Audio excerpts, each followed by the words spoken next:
Assalamualaikum warahmatullahi wabarakatuh.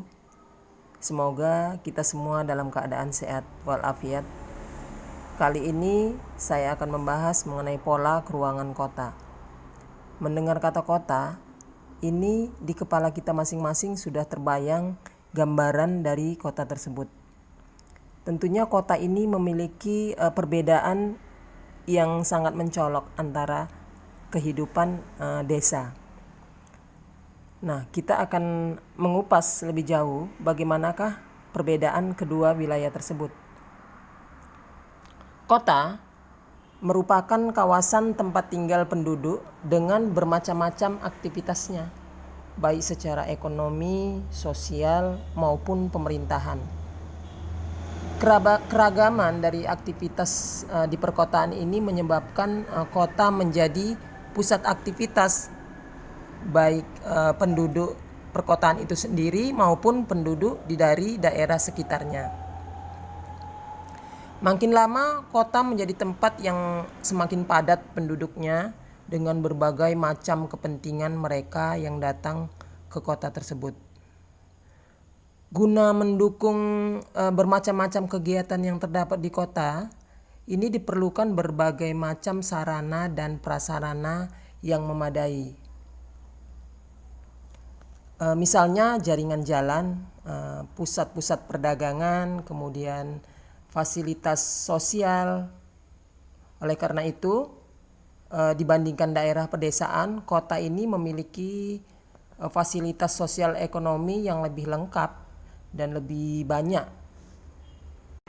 Kota ini memiliki bermacam-macam komponen, baik dia itu komponen yang tampak oleh mata ataupun yang secara fisik, maupun komponen yang tidak tampak. Komponen yang tampak itu kira-kira apa? Komponen yang tampak itu misalnya perumahan, prasarana umum, jalan, ya, dan lain-lain.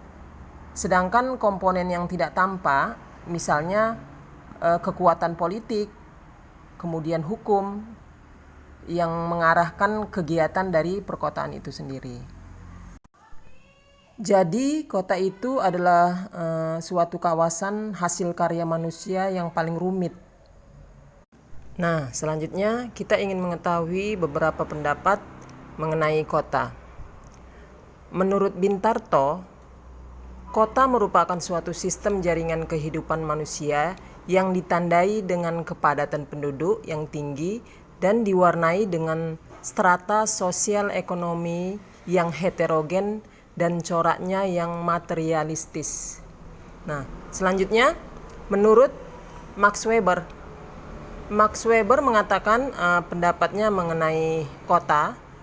Kota adalah pemukiman yang penduduknya hidup terutama dari sektor perdagangan, bukan dari pertanian.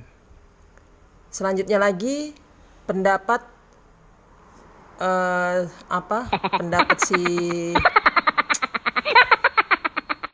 Gronfield, kota adalah suatu pemukiman dengan kepadatan penduduk yang lebih tinggi daripada kepadatan penduduk nasional.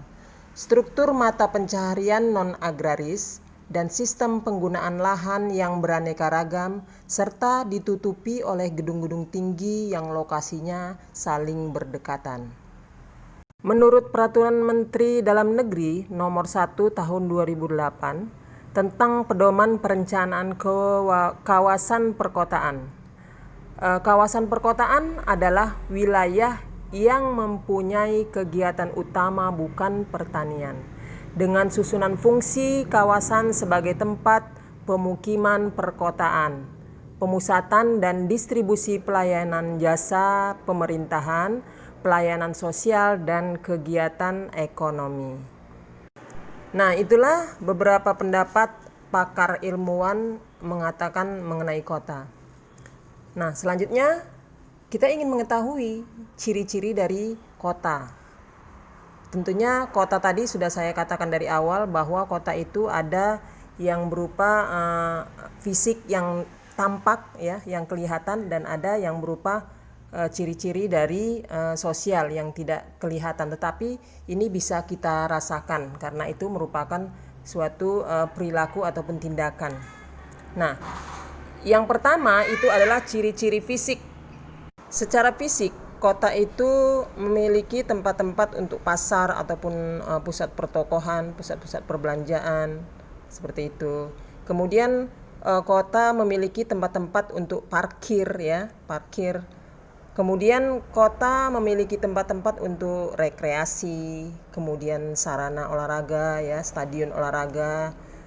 Nah, seperti itu. Kemudian kota juga memiliki alun-alun, kemudian gedung-gedung pemerintahan ini terdapat di kota. Kemudian kalau sekarang ini dari pemerintah, kota itu memiliki perpustakaan. Kemudian ciri-ciri sosial, ya, ciri-ciri sosial yang non fisik ini yang pertama, masyarakatnya itu heterogen. Nah, heterogen ini dari segala segi, dari asal mereka yang tinggal di situ, kemudian dari sisi mata pencahariannya bermacam ragam, kemudian dari suku, ya, agama dan lain sebagainya. Kemudian kehidupan dari masyarakat perkotaan itu dia individualisme, kemudian materialistis, ya. Nah, kemudian mata pencaharian masyarakatnya non agraris, ya, non agraris. Kemudian kesenjangan sosial juga banyak terjadi di daerah perkotaan. Ini banyak terjadinya perbedaan yang mencolok antara si kaya dengan si miskin, ya. Kemudian berpikirnya, ya, penduduk kota ini rasional, ya, rasional. Kalau sakit ya berobat, ya. Nah, nggak ke dukun. Kalau seperti di desa ini banyak yang dia ke dukun dan lain sebagainya, tidak ke medis.